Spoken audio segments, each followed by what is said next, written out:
Well, hello, friends. This is Bob Ferguson, and this will be another in our series of Civic Talks.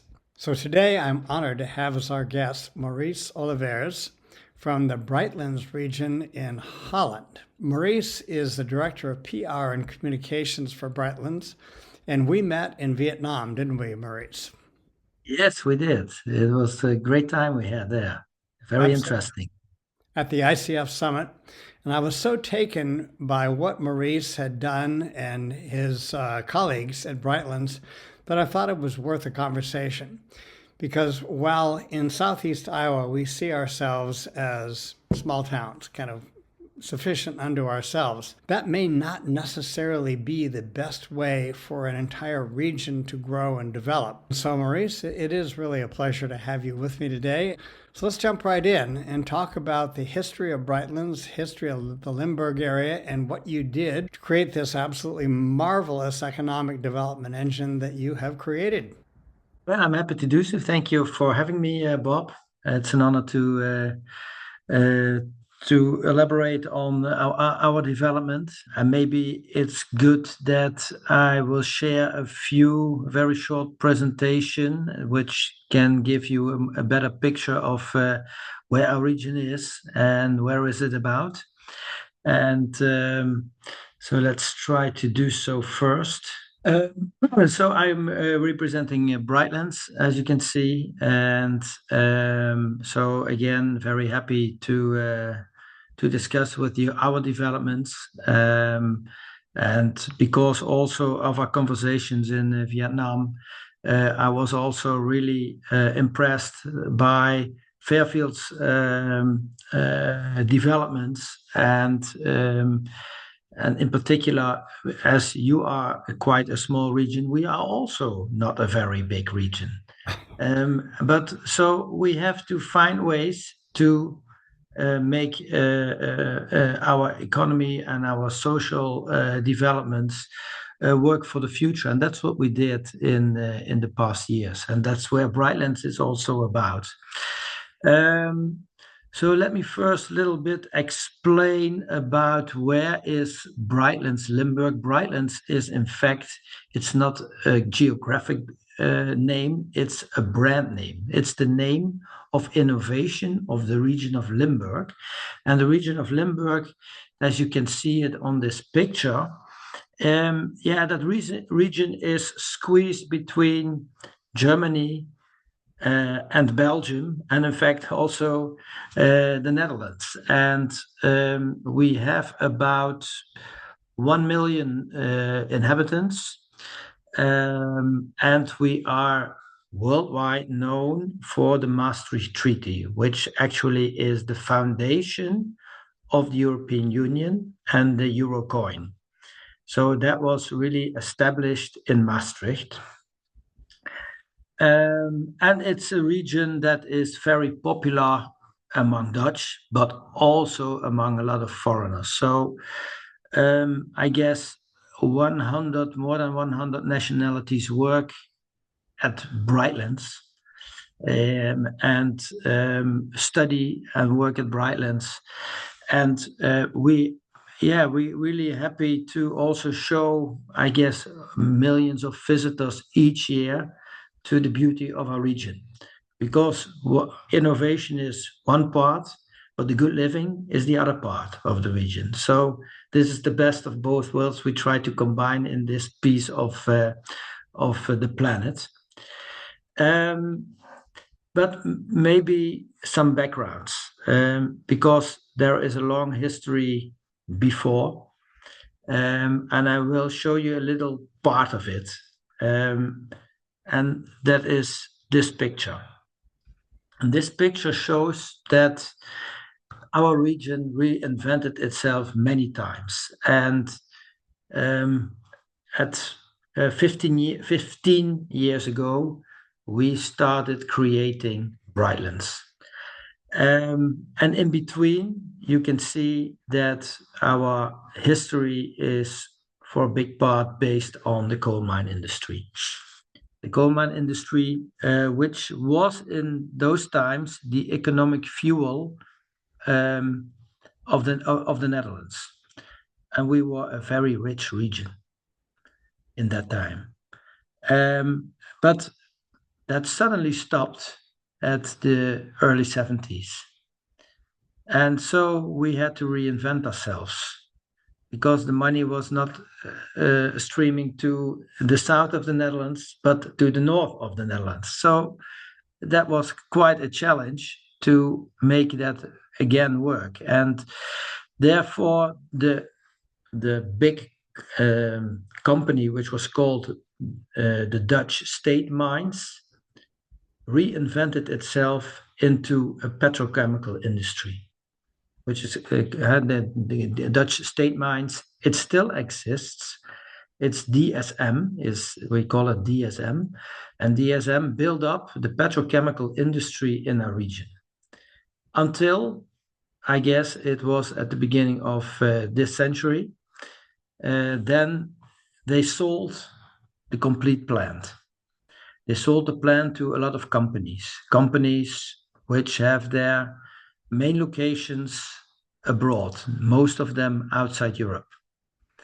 And DSM, which was a coal mine company, then became a petrochemical company, developed into a food and minerals company.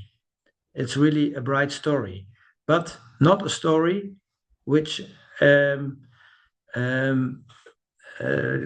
connects to our region yet, because they left our region. They went to other places in the Netherlands and abroad. So this place, this location without DSM, for many people in our region, they can't still imagine that that DSM is not there. But it's already for almost 30 years. They stopped their activities in slices, of course. But DSM was also the basis for the foundation of Brightlands. And Brightlands is founded by the Province of Limburg and Maastricht University. And Maastricht University was one of the answers when the coal mine industry stopped. We were compensated by starting a university in our region. And it exists now this year, 50 years. So 50 years of Maastricht University. And it's quite an entrepreneurial university. So they had to really fight for their, that they could exist and that they could live up in the competition with a lot of other Dutch universities and universities abroad. And they succeed. And in particular, they were really entrepreneurial, because they also had a vision about what is necessary to keep the talent here in this region, how to attract new companies to this region. What should we do? We can't be dependent of a kind of Dutch state mines, as you can see, because they decide one way or the other, they go. And then everybody is looking at now.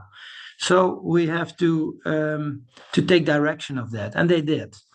So they developed, I guess it was 15 years ago, a little before, they had a vision about what they called a knowledge X.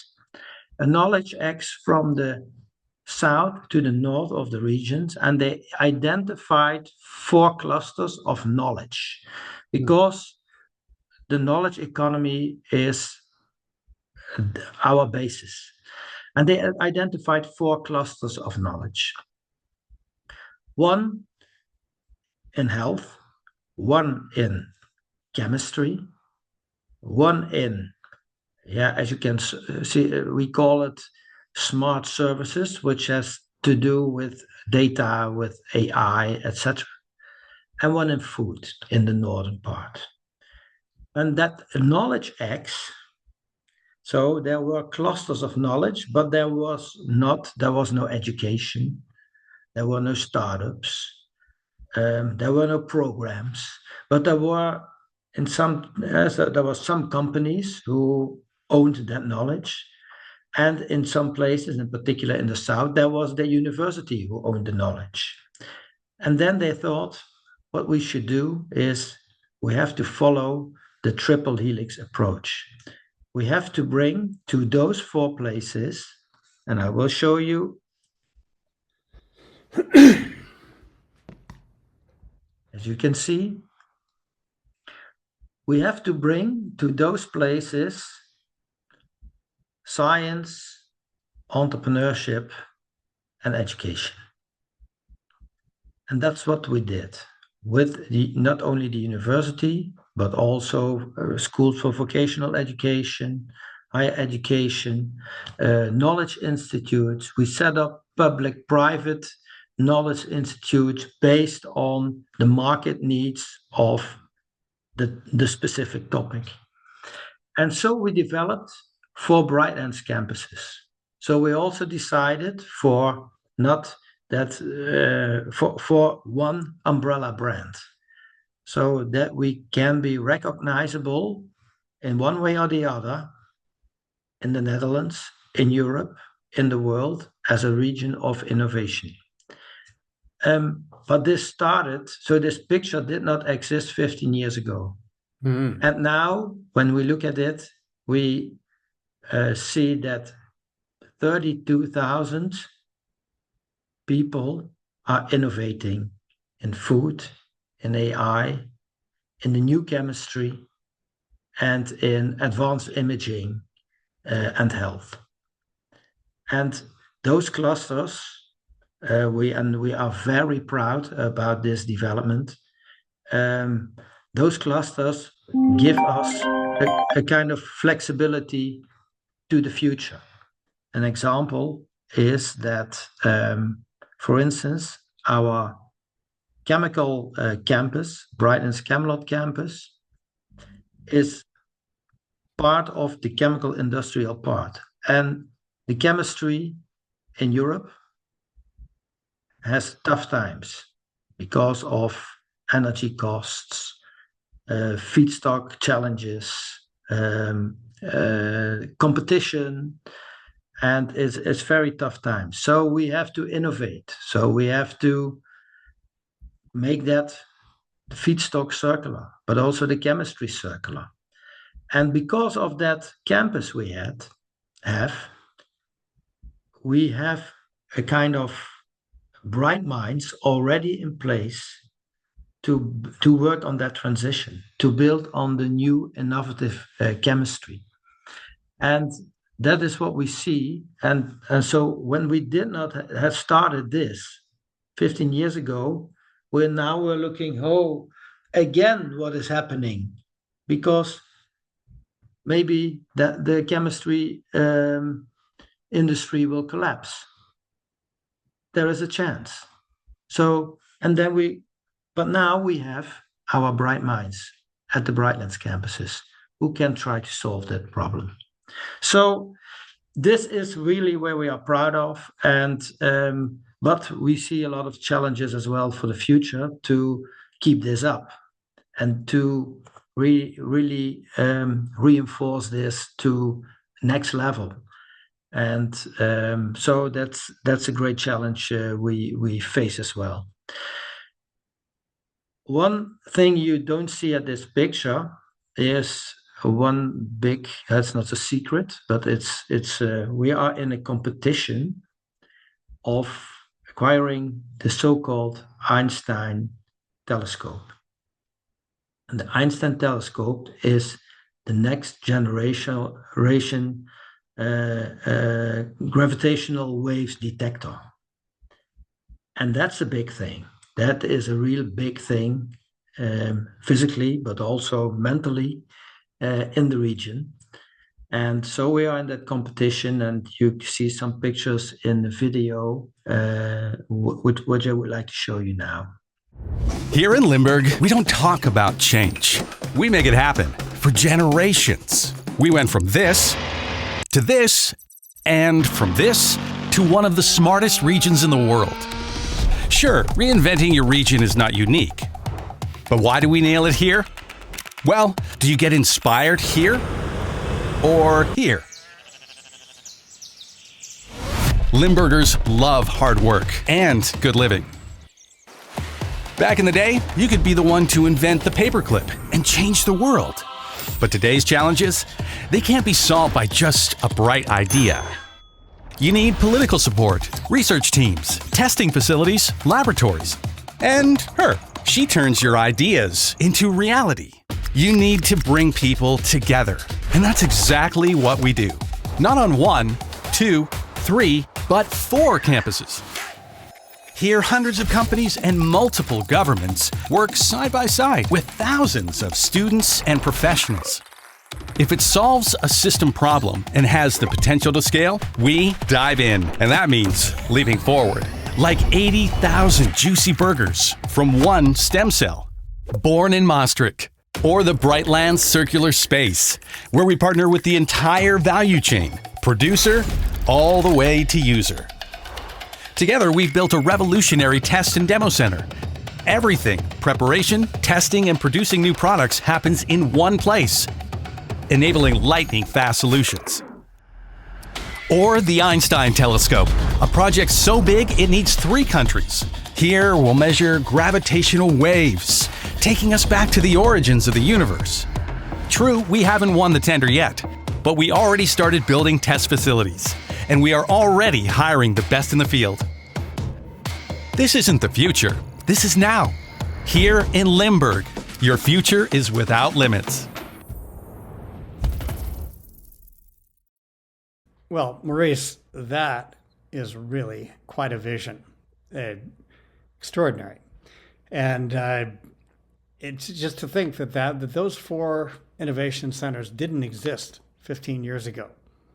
You had a industry that left. So I think any region like ours, we aren't mentally yet a region. On the other hand, we have started this conversation by thinking about starting 4 years ago, the Southeast Iowa Food Web. And we decided if we're going to feed ourselves, rather than simply depend on the distance food system, which we saw during COVID is quite fragile, and we give up the economic development that happens and the resilience that happens with more production of our own food, as opposed to simply relying on commodity agriculture, which actually costs money. It costs money to create the Iowa corn crop rather than make money. So we've already started this kind of thought meme about Southeast Iowa region. And so what lessons could you help us with if we think about, okay, we've got about 100,000 people, not a million, we've got about 100,000. We've got 10 counties. We've got a lot of strength already. We have industrial clusters here and in Mount Pleasant and in Burlington and, south into Lee County. So it looks a little bit like what you were talking about before, that we're not without assets. We have educational institutions. We have, of course, the Regents universities, which have, Iowa State has extension offices here. We have in Fairfield, Maharishi International University. We have a number of community colleges, in Ottumwa and in the Burlington area. So on a very small level, we have quite a few of the resources you were talking about. So talk to us a little bit about the steps that you took to actually create the Brightlands brand, maybe some of the conflicts. I'm sure it wasn't a completely smooth ride. Tell us a little bit about that. Of course, what we had to do is first to create those combinations of students, entrepreneurs, and scientists at one physical location. So that was what we created at those 4 spots, with investment of great facilities, very important, which that really attracts and scientists and students Right. and entrepreneurs is to have great facilities which they can share. Okay. And those shared facilities, yeah, really, they made it happen. Right. So they made the collaboration happen. They made happen that talent did not run away, but joined one of the innovative companies at one of the campuses. Right. And we invested also a lot, but I'm sure you also do, in community development. So bringing people really together. So that is one element which really helped us in development of those ecosystems. And now we have at campuses, we have several communities from Italian innovators, Indian innovators, female innovators. Yeah, everywhere we have a lot of All communities. kinds of innovators. Oh, Right? okay. And that's very nice to see that they really connect, and they also make the crossovers between companies, startups, scale-ups, corporates, education institutes, etc. So that was really what helped us in building the Brightlands brand. Yeah, that was, of course, a big challenge. Yeah. Because they set up at the first stage, two campuses. Mhm. So there was the Maastricht and the chemical campus, and later in the decade, also the other two joined. But first it was those two, and they didn't had they did not, yeah, so they were so different. One was in health and the other was in chemistry. So this is so different. Yeah. So that also made that the CEOs, the first place, they were thinking about rebranding their own campus. So True. Could you be their individual things rather than any kind of a as regional thing, individual right? things. It's just 30 kilometers from one to the other. Huh? So it's 30 kilometers. But Yeah. they thought health and Chemistry. chemistry. And then they went talking to companies who made from chemical processes health devices. Hey, oh, so we have really also a lot of connections. And then they thought, hey, why would it not be wise to develop one brand? Because we both want to be internationally attract companies and students, etc. And we have to be honest. A lot of the people in the US, they don't know the difference between Denmark and Amsterdam. And I guess they won't even know the difference between Maastricht and Sittard Geleen. So Yeah. If you could even pronounce it, right? you can't pronounce it. So then they started developing that one brand, and so that was also a connection process. Yeah. And that was very important. So with the shareholders, because those 4 campuses are 4 companies. I think this is really fascinating. So talk about the ownership of these campuses. Yeah, exactly. But no, then they really find their connection, and then we came up with the brand Brightlands. But that is just developing a brand. It's not executing or living a brand. That's a different story. Right. You can name, but talk to us a little bit about the unique ownership. So these 4 campuses are not owned all by the government. They're not owned all by an educational institution. They're not owned by private industry. They're owned together. So talk to us about that, because I'm sure as people saw this, said, well, who's going to pay for this? Exactly. How do you develop something like this? So talk to us about this really fascinating triple helix ownership. Yeah, the triple helix ownership, exactly. So the province of Limburg, which is our regional government, is shareholder in every campus. Our university is shareholder in every campus. And then every campus has its own private partner related to the type of business they are in. Right. Chemistry, agriculture, AI, and health, right? Exactly. Yeah. Exactly. And that's the construct. So that's the way we build it in theory. And they all had a certain interest in this development. So the university, they wanted to set up new education programs and new research programs, in particular in engineering. For instance, a DSM, although they left for a big part, they still own the ground. Oh, okay. So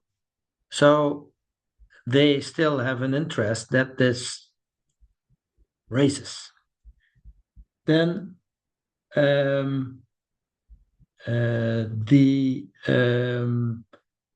university, the province, the belong of the province, the interest is that people stay here for work.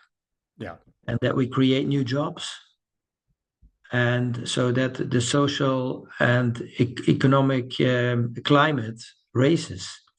So these three different interests had to be matched in the boardroom.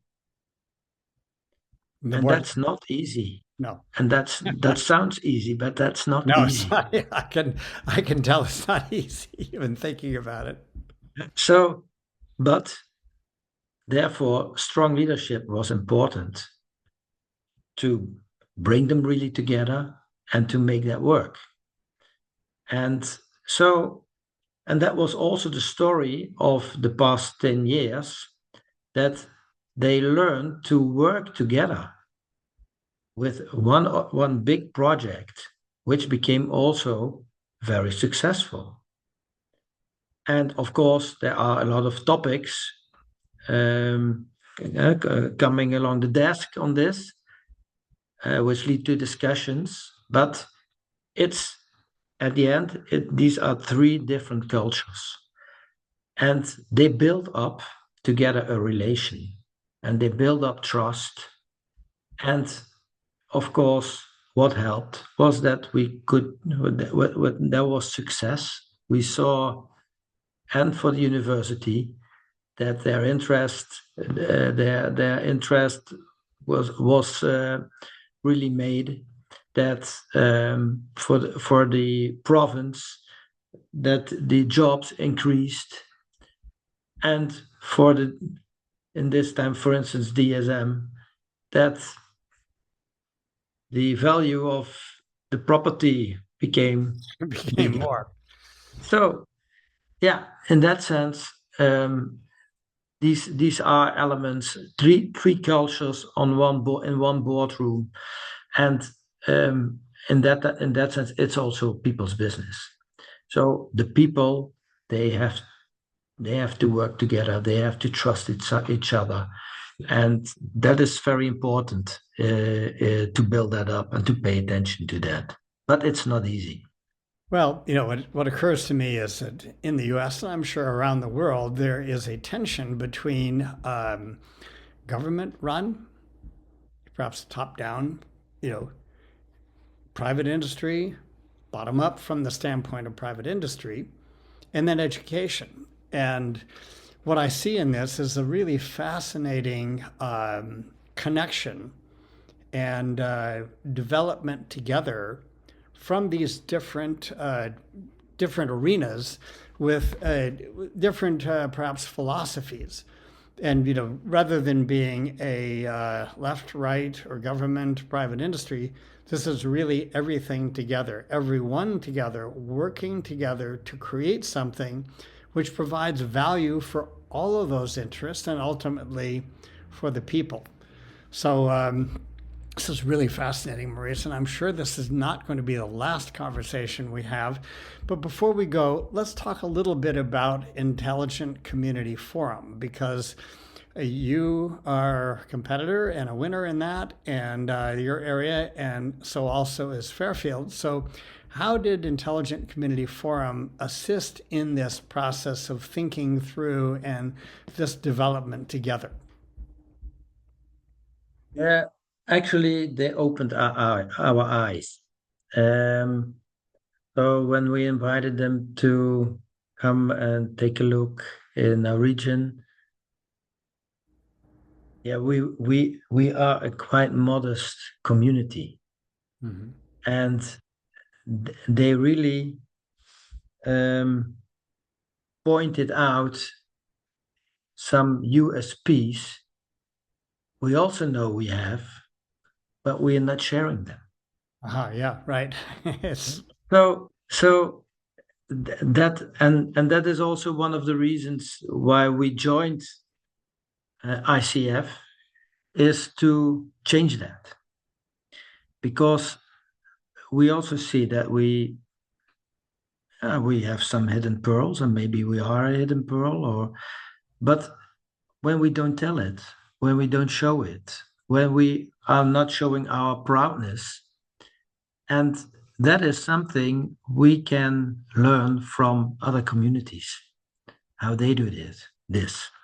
And so it's one of the reasons why we joined the ICF, is to change that, is really to be more outspoken, to show ourselves to the world, and to make those new connections.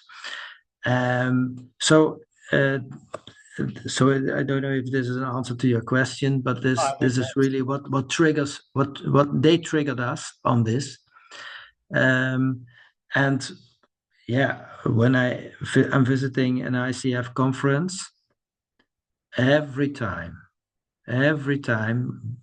or it's your story, or it is the winner story of this year. yes. It triggers always. It triggers always, and but that's a personal view. Is what we can learn also from others, is to make a better connection to the people in the communities. Yes. So we are Brightlands campuses, and we are more or less also communities on itself. Although the people live here and whatever, but sharing those learnings, but also step into the communities in the cities. I think I saw some great examples in your experiences, but also in others. I think we can grow there.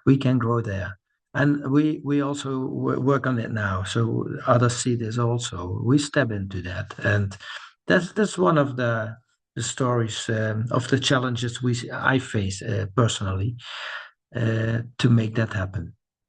So wonderful. Well, since you're the head of PR and communications, and hopefully this interview will help a little bit in introducing Southeast Iowa and all of Iowa, because we're certainly going to be communicating with our Iowa economic development. So that's great. Maurice, this is such a wonderful conversation. I so appreciate your time, and let's do this again soon. Very much. Thank you very much, Bob, for your time, and it was a pleasure to do so. And hope to see you soon again.